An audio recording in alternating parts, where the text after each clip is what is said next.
The learning gardens of Velmara were peaceful, filled with bright flowers and glowing vines. The air smelled sweet, and birds with crystal wings flew through the soft purple sky. A group of young students sat in the grass, enjoying their break. After a long class, they wore soft robes of blue and silver, the colors of knowledge. Laughter filled the air. High and sharp, in the middle of the group sat Tilla, a quiet girl with soft teal blue skin and wide violet eyes. She didn't laugh. She never did when the others made jokes like this. I heard she dreams about humans, said one student, a boy named Valier, smirking. Human men. Can you imagine? The others burst into more laughter. They don't even have mind bonding, said a tall girl with golden hair. How do they even love? They don't, said another. They fight. They destroy. They're too wild. Their world is loud and full of metal. Valor turned to Tilla. Tell us, Tilla, do you imagine one will fly down in a ship and ask you to run away with him? Tilla looked down at her hands. Her fingers gently touched the edge of a flower. She didn't answer. She probably thinks they're romantic, said one of the girls.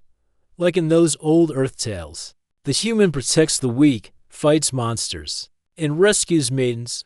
More laughter. Tilla still said nothing. She had grown up reading about Earth, about humans, while most Velmarans thought humans were too loud and messy. She had always felt something different. She liked their stories, their art, their fire. Most of all, she liked the way they loved not with silence or mind links, but with words, actions, sacrifice. But she never shared that, because every time she did, they laughed. Her eyes moved to the edge of the garden, where the sky met the soft hills. She often sat there alone, reading about the stars, about Earth's blue oceans and green forests. She had seen pictures of human cities so tall, so full of energy. She had watched videos of human music and felt the emotion, even if she didn't understand the words. Tilla, Valier's voice broke her thoughts again. Still quiet? Or are you too busy dreaming of your human hero? One of the boys made a dramatic pose. Oh no, the ship is falling. Someone save me. Another acted like a human, stomping around and yelling. I'll fix it with fire and noise. Laughter again.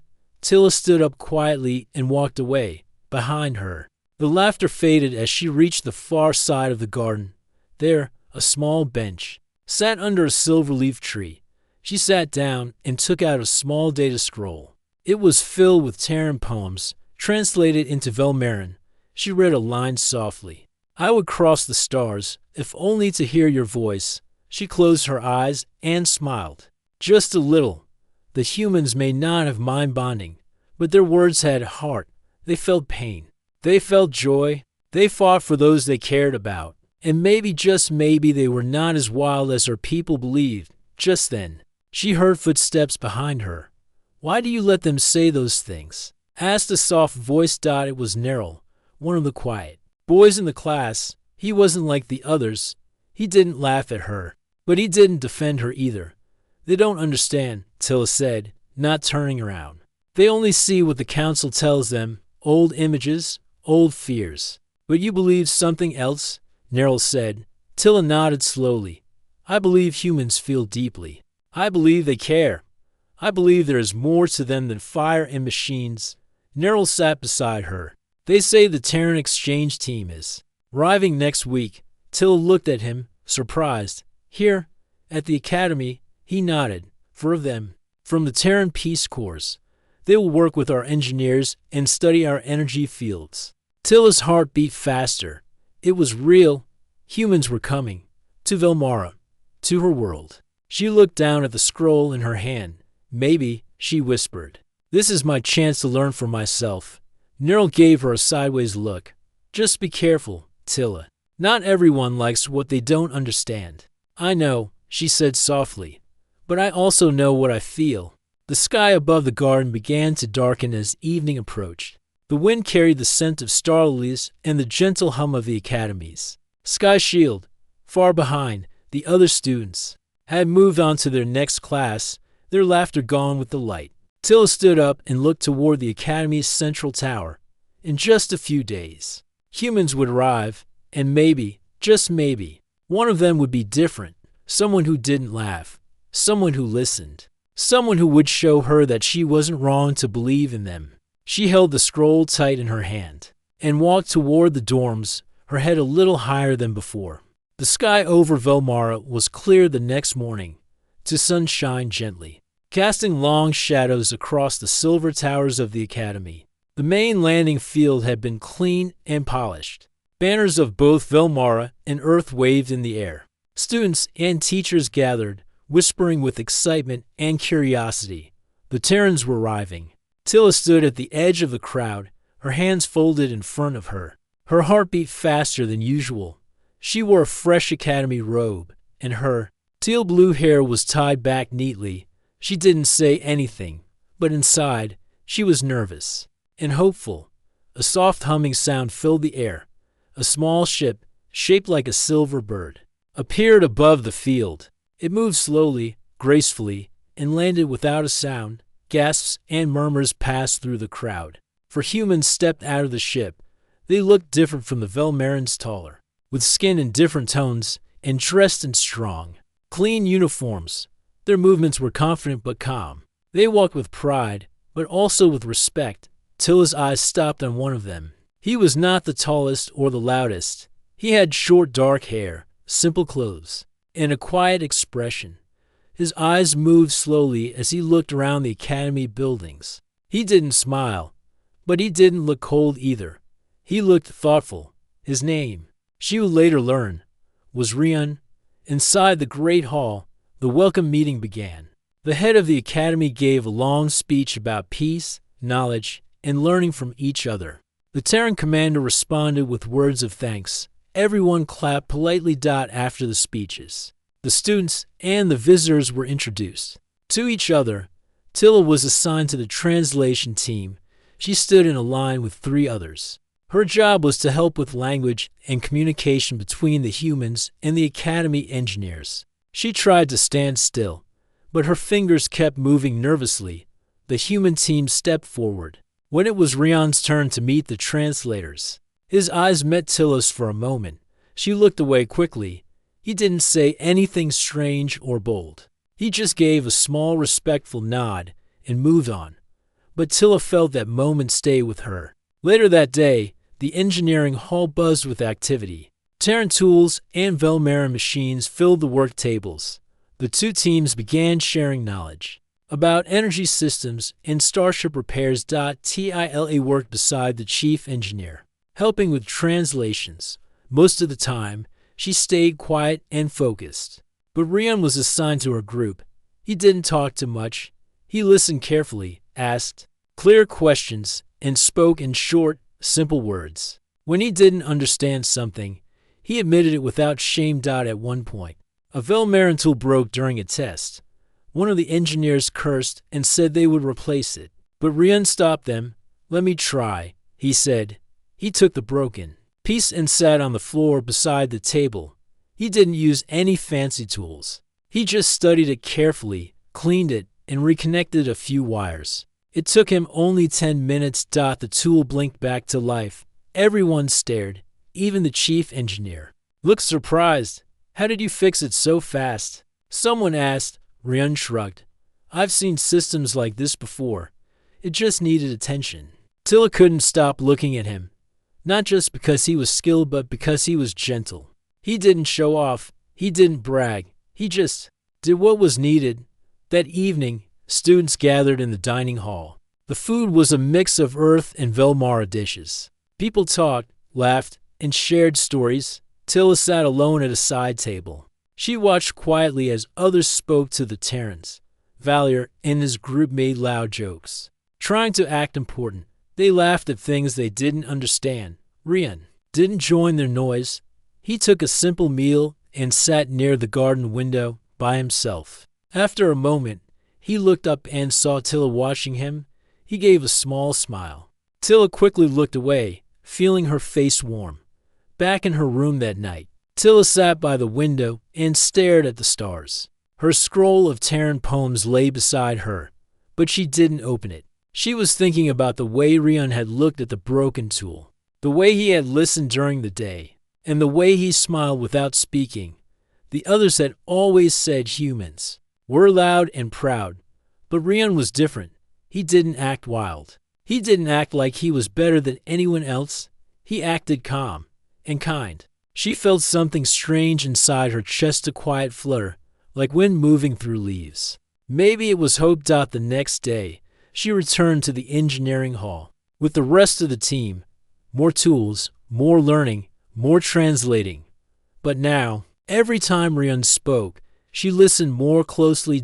And slowly, she started to speak to him, too. At first, it was just simple things. This word means energy link. That part connects to the power coil. But one moment changed something. Rian asked, "Do you like working here?" Tilla hesitated, then nodded.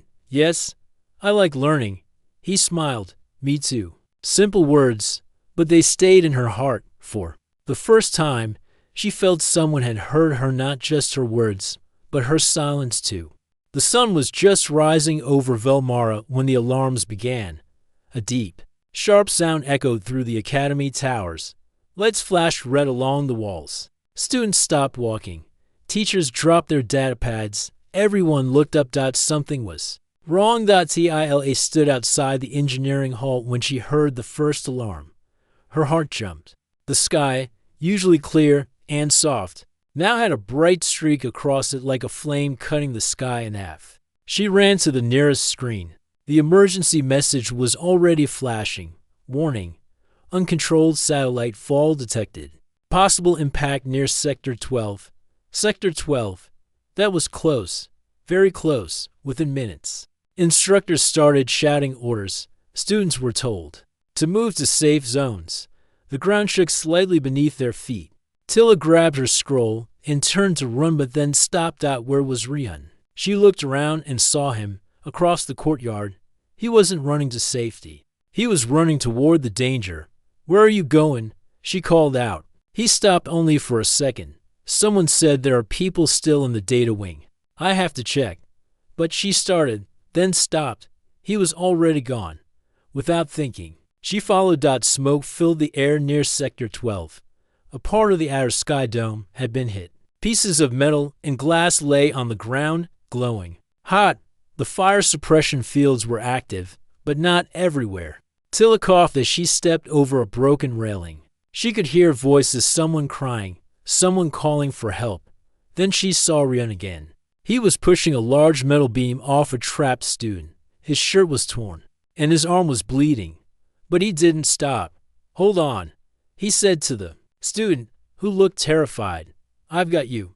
Tilla ran to help. Together, they lifted the beam enough for the student to crawl out.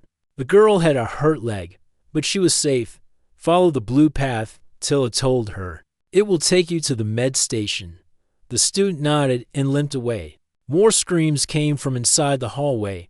"There are more," Rian said. "We can't leave them." Tilla didn't argue. She followed him deeper into the smoke. Inside the building, the lights were flickering. Fire danced along the ceiling. A power line had fallen and sparked dangerously. The air was hot and heavy. Two younger students were trapped behind a broken wall. The structure was unstable, and the support beams were cracked.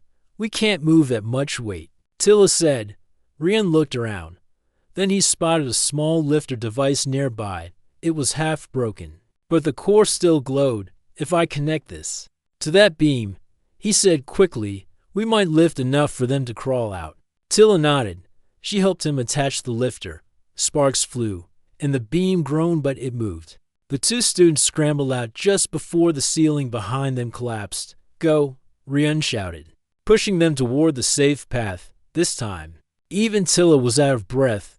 Her hands were shaking. The heat made her dizzy. But when she looked at Rian, she saw no fear. Just calm, focused strength. "You're hurt," she said, pointing to his arm. "It's nothing," he replied. But she knew it was more than nothing. They made their way back toward the courtyard. Rescue teams were arriving now. Drones flew overhead, scanning for heat and movement. The fire was under control. Tilla and Rian sat under a tree near the garden, breathing hard. "You didn't have to come," he said. Looking at her, she shrugged. "You didn't either." He smiled. "Just a little. Guess we both care too much. There was silence for a moment. Then Tilla asked, "Why did you go back?" Rian looked up at the broken sky dome. "Because no one else is going. And someone had to." Tilla nodded slowly. She understood. Many students had frozen in fear. Others had waited for orders. But Rian had acted, without asking, without waiting. He had risked himself for people he didn't even know. "You're not like they say," she whispered. He looked at her, confused. "Who?" "Some Velmarans. They say humans are wild, dangerous, cold." Rian laughed softly. "Some humans say." "The same about Velmarans?" Tilla smiled for the first time that day. Later that evening, the academy held a small gathering for those who had helped during the emergency. The headmaster spoke about courage and unity. Students clapped politely. But when Rian was mentioned, there was something different in the air. People didn't laugh. They nodded.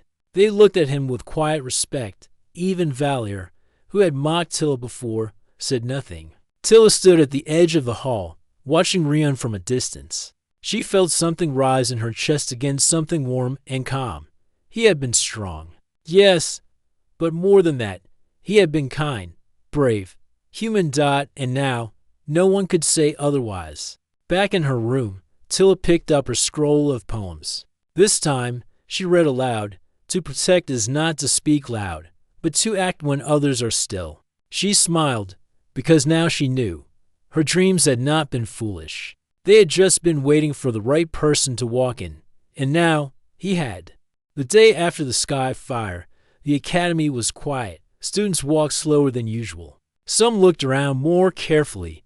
The broken part of Sector 12 was sealed for repairs, and rescue teams still worked inside. But there had been no loss of life. Thanks to Rian and Tilla, news of what they had done spread fast. Whispers followed Tilla wherever she walked. She helped the human during the rescue. They pulled 3 students from the wreckage. She ran toward danger. With him, at first, she tried to ignore it. She focused on her work, translated in the engineering hall, and stayed quiet like always. But the stares did not stop. Some were curious, some were jealous, and some were angry. Valier sat with his group near the gardens. His voice was lower now, no longer laughing, but sharper. "She thinks she's special," he said, tossing a fruit peel on the ground, "just because she followed the human into the smoke." One of the girls in the group crossed her arms. "They're calling her brave." "Brave?" Valier scoffed. "She just followed the Terran. If it wasn't for him, she would have done nothing." Another boy leaned forward. "What if she's trying to impress him?" Valier's eyes narrowed. "She's always dreamed about them.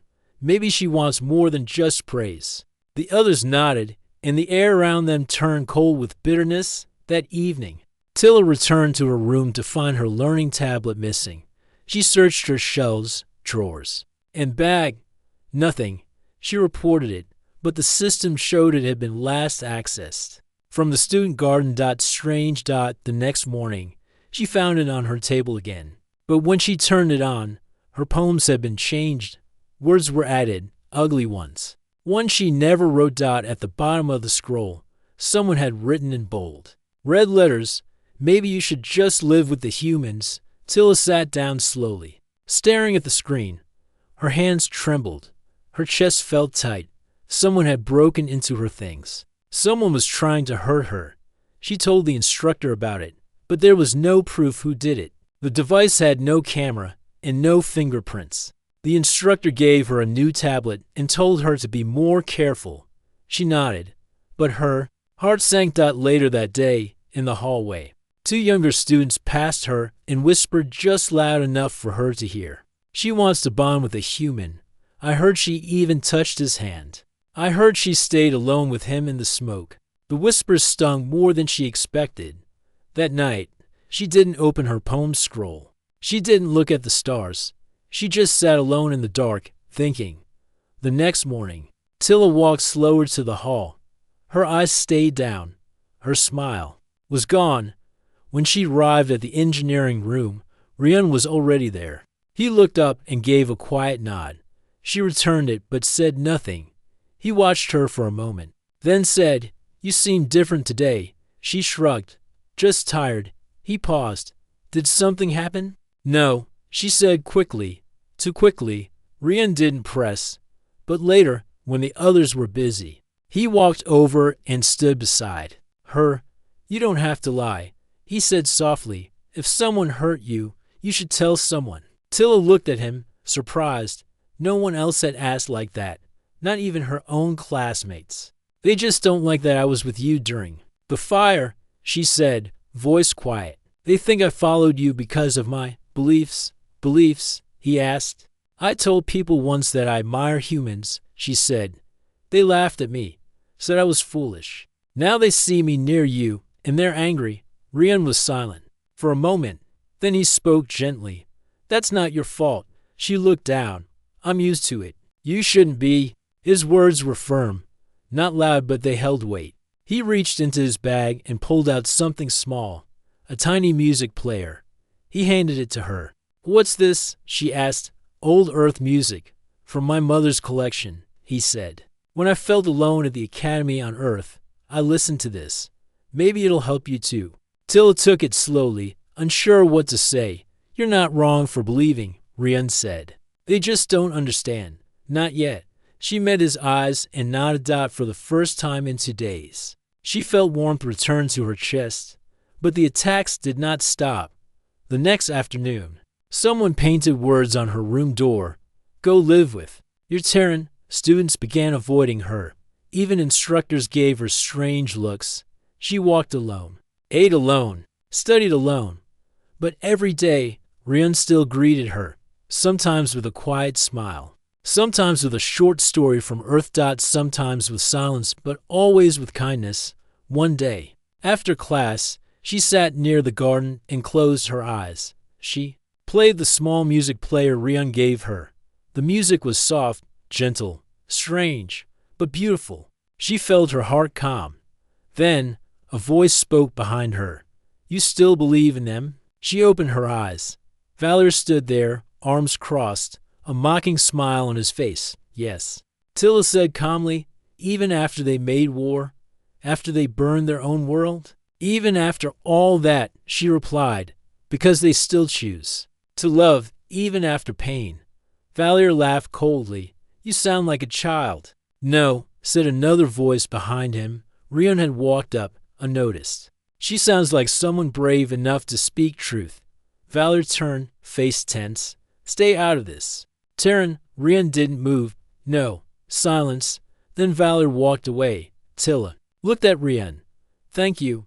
You shouldn't have to thank someone for standing beside you, he said. That's what friends do. She smiled. This time, the smile reached her eyes. Every year, the Academy held a test called the Outer Field Challenge. It was not a fight. It was not a race. It was a survival trial. Students were sent to the training moon, a small, wild place just outside Velmara's sky border.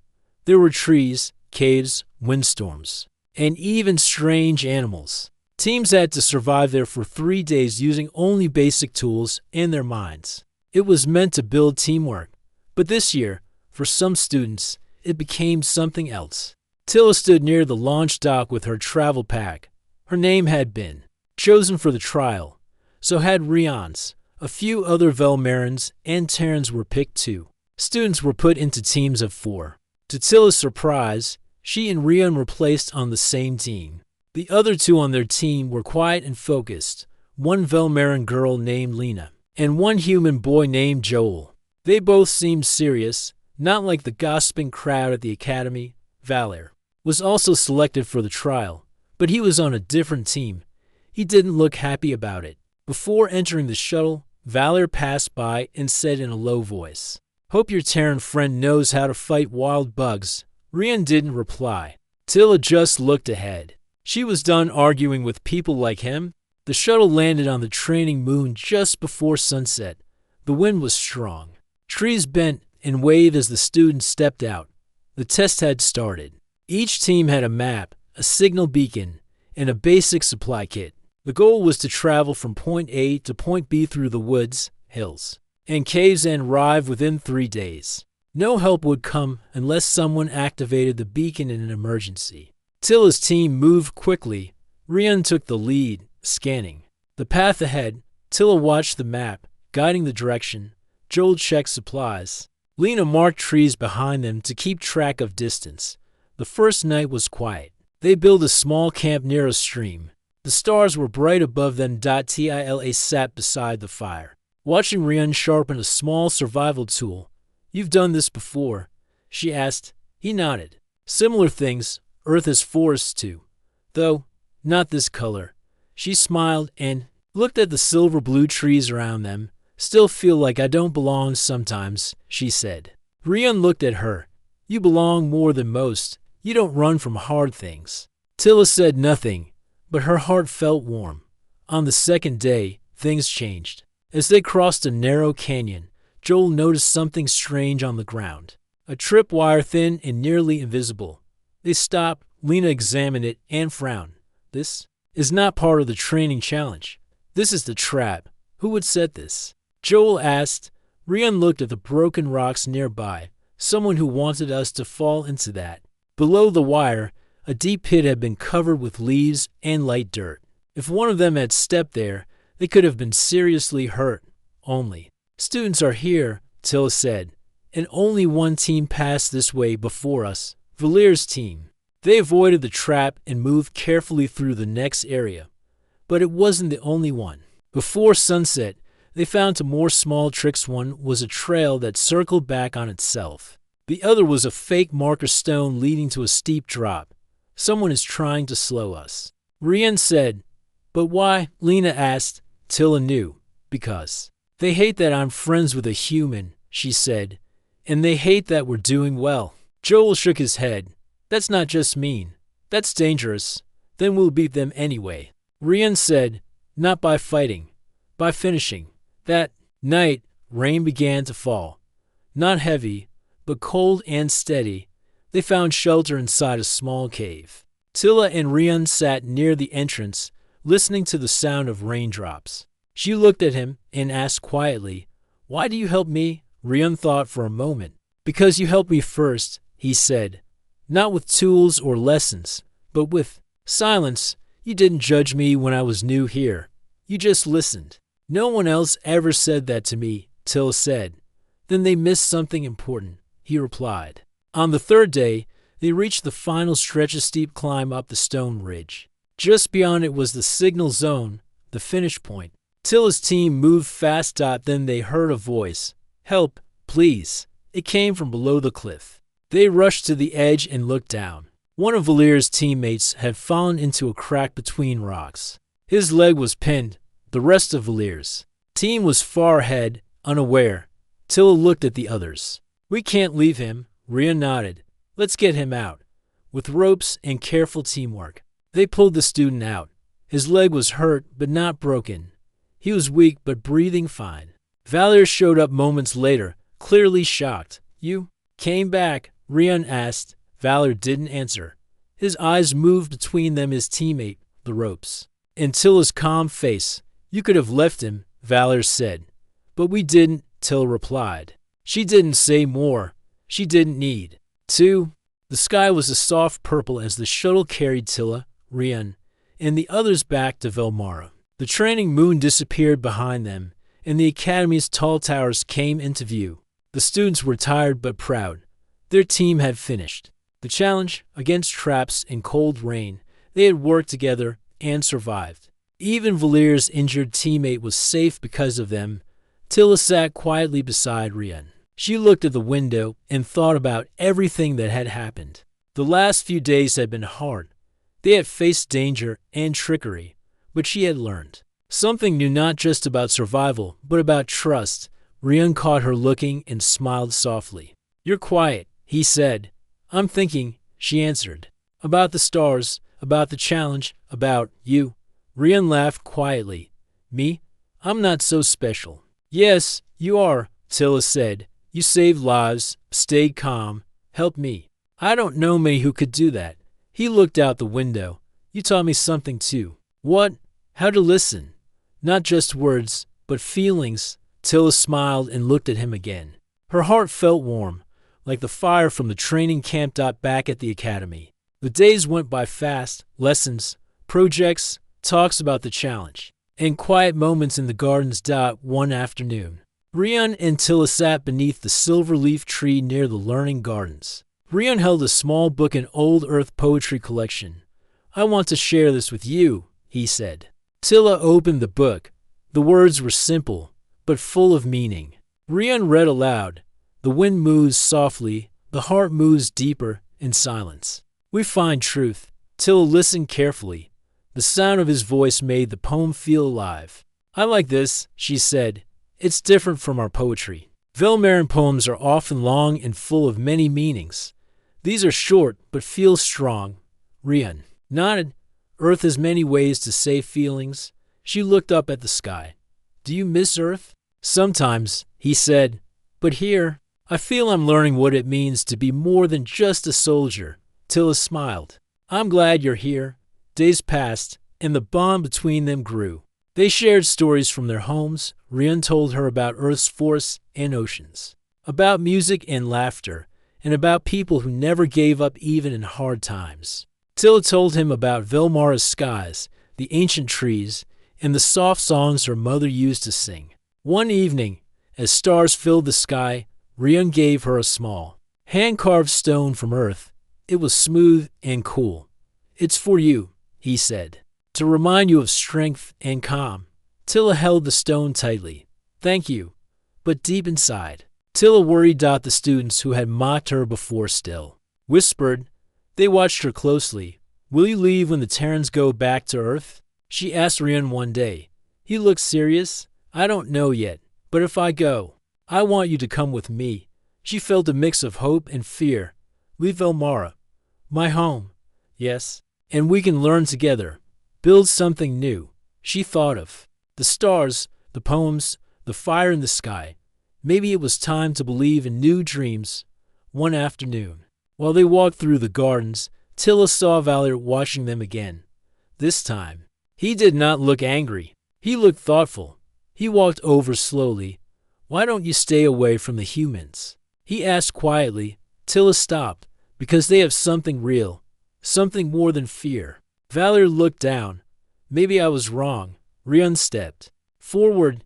"It's never too late to change." The three stood there for a moment, the tension easing. That night, Tilla sat by the window again, holding Rian's stone. She looked at the stars and whispered, "Maybe this is only the beginning." Because it was. Graduation day at the Velmarin Academy was bright and full of life. The silver towers glittered under the twin suns, and the gardens were filled with colorful flowers. Students from all years wore fresh robes, their faces full of hope and nervous excitement. Tilla stood among her classmates, her heart pounding. Today was important. It was the day they would finish their studies and begin their futures. But today felt different for Tilla, because after months of waiting and wondering, the Terran cadets would be leaving Velmar and she wasn't sure what would happen next. She looked around the crowd, searching for Rian. She found him standing calmly with the other humans, dressed in neat uniforms. His eyes met hers for a moment, and he gave a small nod. Tilla took a deep breath and straightened her shoulders. The ceremony began with the headmaster's speech. He spoke about learning, courage, and friendship between species. "Today, we honor those who have grown stronger," he said, "and those who have shown the spirit of unity across worlds." The crowd clapped.